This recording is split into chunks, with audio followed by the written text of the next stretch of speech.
So what I would do is I would take a history from them. So I would like, okay, so start from the beginning of life.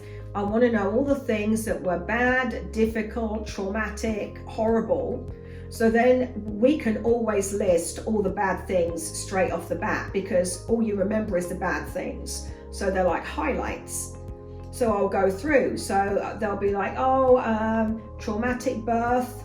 So that can be enough to cause problems without life even happening. So traumatic birth, got to like 7 and we moved. So that's traumatic because this was all you knew and now you've lost it. So that could happen. Brother was murdered. That happens, stuff like that. My dad lost his job.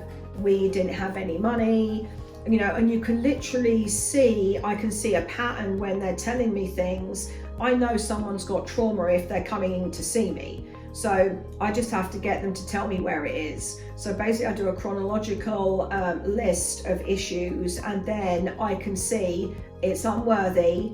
And then I would do a diagram of a timeline for them, and I would explain using the list.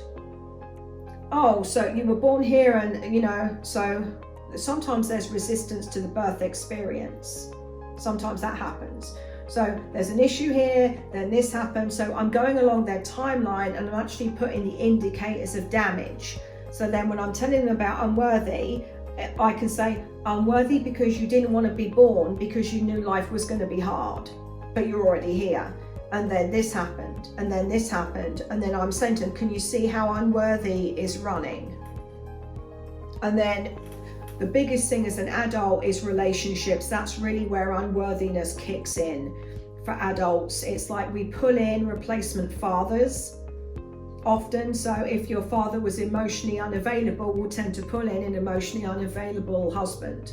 And we're not deliberately doing it, it's subconscious because you're trying to fit that need. So often women will end up with husbands that are older than them, because it's actually representational of a father figure. We didn't deliberately, consciously go out and do it that way, but that's just the way that it works. So often women will say, I always ask, oh, how old is your husband? And they'll like, oh, he's older than you.